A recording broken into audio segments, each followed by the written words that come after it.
you were the dominant force in snooker for a decade. Right? You win 5 world titles in a row. You've got the longest run of wins in the Crucible history.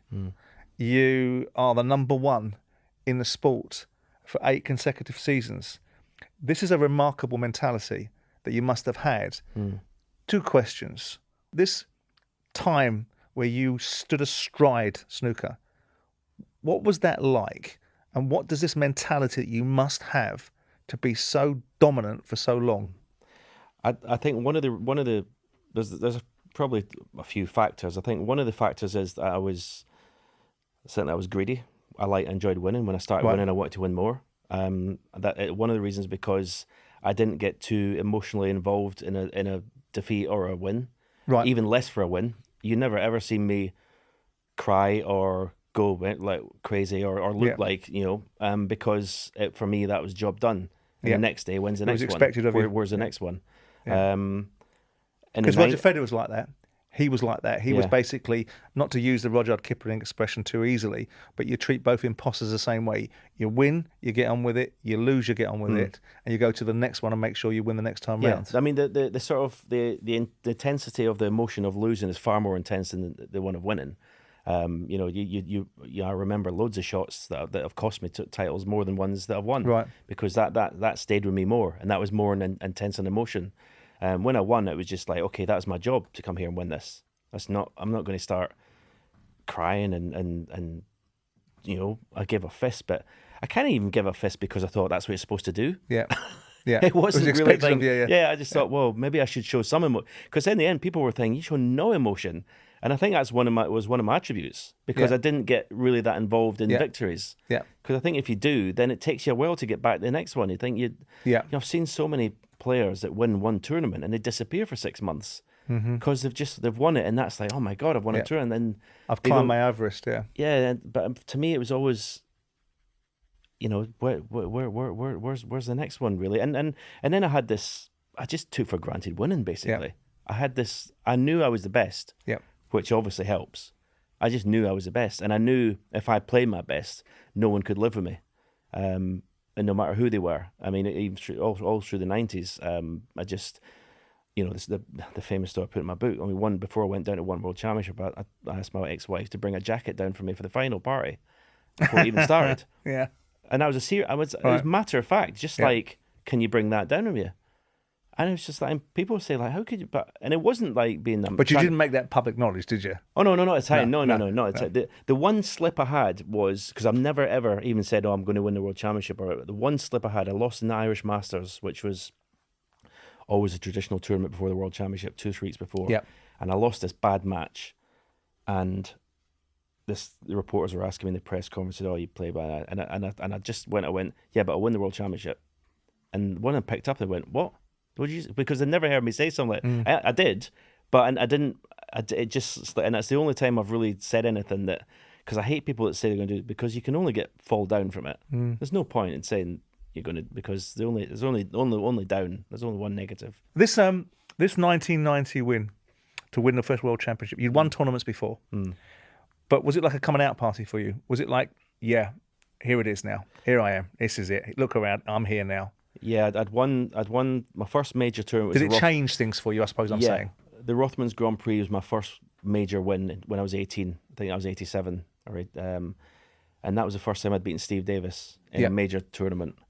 Was that a benchmark for you? For me, that was a turning point. Yeah. That was for me, because he'd beaten me some like 15 or 16 times in a row. Did you like him as a bloke? I didn't know him. I mean, nobody knew. He didn't let anyone in.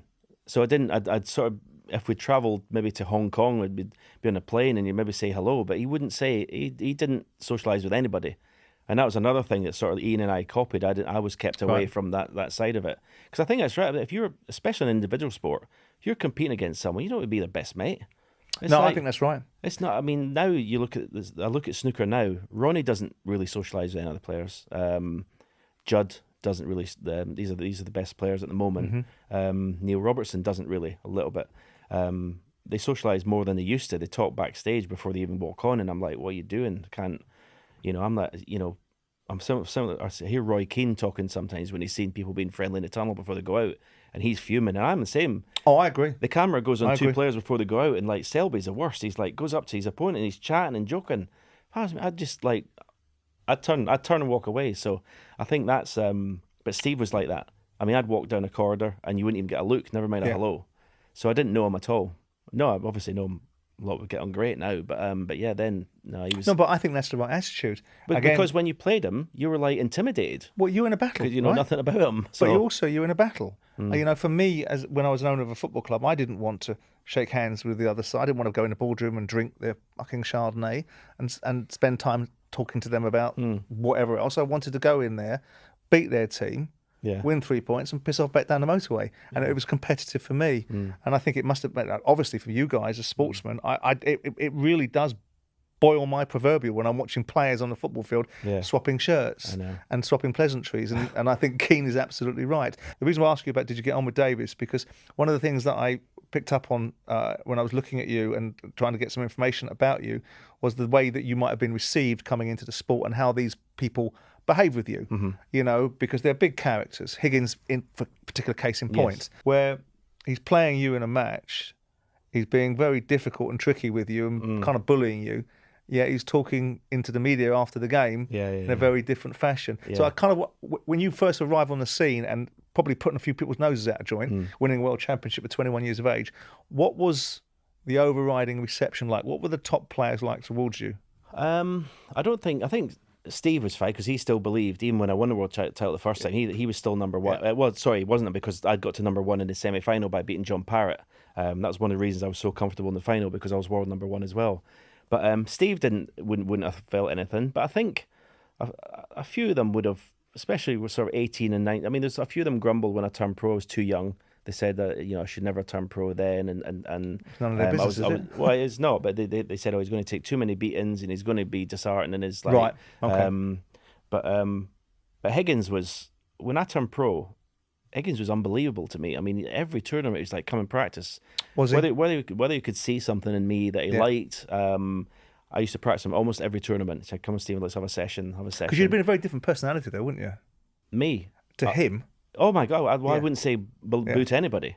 I was so shy. I still am pretty much, but I wouldn't say hello. I would say hello, but I wouldn't have a conversation because these were all my heroes and stuff. So I'd be too embarrassed. But I mean, he would say, look, so they only say, okay, yeah, I'll come and have a game, and that's it. We wouldn't chat. We'd be playing, and it'd be amazing to play with someone like Alex Higgins, and he's like, it was incredible. And then this kept on going. Then I started winning tournaments, and then I became the enemy. Now you're a rival, yeah. Yeah, I became the enemy. So it was like the sort of reincarnation of Steve. Obviously, I had this battle with Steve through the 80s where they hated each other, and then now it was me, and it was always, when I won a couple of tournaments, it was all right. But then I started being a regular winner, and it wasn't good. And he's, I back to what I said. He made snooker. Snooker wouldn't be what it is today without Alex Higgins. He transformed it, and it's one of the reasons it was so important. I went to his funeral in Belfast. But yeah, I mean, we had some run-ins because when he had a drink, he wasn't a nice character. Yeah, he was. I mean, I've never seen anyone turn the atmosphere in a room as quickly as when Alex would walk in. Right. And the thing you're referring to, when the last time I played him, last time I beat him in the UK Championship. It was. I mean, to lead up to it, we're playing a qualifier. So there's 8 tables. It's not on TV. There's 8 tables. There's 4. There's a corridor down the middle. So there's 4 tables this side, 4 tables this side. So he walks in the morning session. First went to shake hands with the devil. I'm like, okay, okay, because you always wonder what mood he's going to be in, and I'm thinking, okay, great, this is going to be a long day. I better win this quickly and try and get. So I think I'm 6-2 ahead of the first session. So the evening session comes. So Steve's at this table, I'm at this table. So Steve's doing what he does, just basically standing like that. Just not even. That's what Steve did. Just stood like a statue. I'm standing pretty much the same thing, but just no. Alex comes around the corner and he sort of staggers around. You think, oh no. He goes up to Steve, and I'm in earshot, and he says, I'm going to fuck him tonight, Steve. So Steve just going to just goes like that with his eyebrow. Doesn't do much, just like, doesn't even move his head. He just goes like that. He knows he's seen enough of that. So we go in and I beat him 9-2 quickly, and he shakes my hand, and he says, up your ass, you.